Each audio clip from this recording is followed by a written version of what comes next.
আসসালামু আলাইকুম। ফেরাউন কেন জাহান্নামী হয়েছে?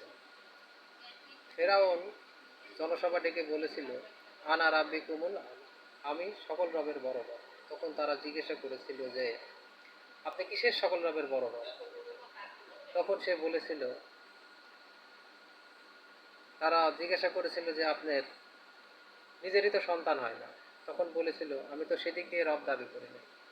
হায়াত, মৃত্যু, রিজিক এটা তো আল্লাহ দিয়ে থাকে। আমি মিশর নামক রাষ্ট্রের সর্বোচ্চ ক্ষমতার মালিক, আমার উপরে কারো ক্ষমতা নাই।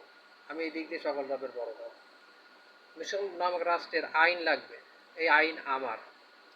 এই বিষয়ে আমি সকল রবের বড় রব। মিশর নামক রাষ্ট্রের শাসন কর্তৃত্ব লাগবে, মিশর নামক রাষ্ট্রের শাসন কর্তৃত্ব আমার। এদিক দিয়ে আমি সকল রবের বড় রব। তো কি করলো, তিনটা বিষয় সে রব দাবি করে নিল। কিন্তু আমাদের সমাজে জাতির মানুষেরা বলে ফেরাউন আল্লাহ দাবি করেছিল। আল্লাহর এক অংশ দাবি করেছিল, সে রব দাবি করেছিল। রবের বিষয়টা এই যে, কেউ যদি দাবি করে যে আমি তোমাকে খাওয়াই, তাহলে সে কি দাবি করলো? রাজ্জাক দাবি করলো। আল্লাহ হচ্ছে রিজিক দাতা, সে রিজিক কখনো দিতে পারে না। তার কাছে সেই রিজিকটা যদি সীমাবদ্ধ থাকে, তার জন্য তার বরাতে থাকে, তবে সে দিতে পারবে। আল্লাহ আইন দিয়েছেন, আল্লাহ বলেছেন আমি আইনদাতা। আল্লাহ যেখানে আইন দিয়েছেন সেখানে বলেছেন আমি রব। আল্লাহ শাসনকর্তা, আল্লাহ রব। আল্লাহ রিজিক দাতা, আল্লাহ রব। আল্লাহ সৃষ্টিকর্তা, খালেক, আল্লাহ রব। এভাবে আল্লাহ ৯৯ জায়গায় রব হয়ে বসে আছেন। সে জায়গা থেকে ফেরাউন তিন জায়গায় রব দাবি করেছিল। সে কারণে সে জাহান্নামের অধিবাসী হয়েছে। যখন সে এগুলা করতেছিল, তখন আল্লাহ পাক রব্বুল আলামিন মূসা আলাইহিস সালামকে ফেরাউনের কাছে পাঠিয়ে দেন। তারপরে ইতিহাস আপনারা জানেন। তারপরে মূসা আলাইহিস সালাম আসলো, বড় হলো, তার ঘরে বড় হলো, আর অত্যাচার হয়েছে, আল্লাহ পরীক্ষা করেছেন। ফেরাউন এসে তাকে দাওয়াত দিল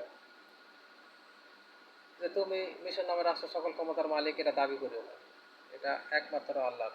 মিশর নামের রাষ্ট্রের আইনদাতা একমাত্র আল্লাহ, শাসনকর্তা একমাত্র আল্লাহ। তুমি তিনোটা বিষয় মেনে নাও, অতঃপর ঈমান আনো। আমি আল্লাহ প্রদত্ত নেতা, আমাকে আল্লাহ ওহি পাঠিয়েছেন, আমি তোমাকে সংশোধন হওয়ার দাওয়াত দিতেছি। তখন ফেরাউন অহংকার করলো, অস্বীকার করলো, এবং ওখানে অনেকে ঈমান আনলো। সেখানে একটা প্রতিযোগিতা হয়, জাদুর প্রতিযোগিতা। সেখানে তারা পরাজয় বরণ করে, অনেকে ঈমান আনে, ফেরাউন ঈমান আনেন। ফেরাউন ঈমান না আনার কারণে সে জাহান্নামী হয়ে গেল। সে যদি ঈমান আনতো, অতঃপর তওবা করত, তবে সে তার পূর্বের পাপ মোচন হইত। এভাবে ওই সমাজ ও রাষ্ট্রের যেসব মানুষগুলো ঈমান আনছিল মুসার উপরে, এবং আল্লাহর একত্ববাদের ঘোষণা দিয়েছিল, আল্লাহর ইবাদত করার অঙ্গীকার করছিল, তারা সফল কাম হয়েছে। এখনও যারা এই পৃথিবীতে আছেন, তাদের মাঝে আমরা দাওয়াত দিতেছি, হে মানব জাতি, তোমরা আল্লাহর প্রতি ঈমান আনো এবং এক আল্লাহর ইবাদত করো, দাসত্ব করো, উপাসনা করো।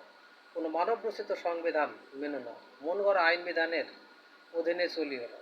মন গড়া আইন বিধানের অধীনে চললে ফেরাউনের মতো পরিণতি ঘটবে।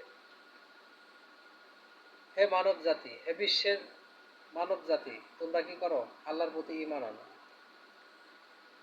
আল্লাহু আকবার, আশহাদু আল্লা ইলাহা ইল্লাল্লাহ, আশহাদু আন্না মুহাম্মাদুর রাসূলুল্লাহ। আসলে এই তিনটা হচ্ছে ঈমানের মূল কালেমা, ঈমানের মূল সংজ্ঞা, যেটা আজানে বলে। তিন কথা।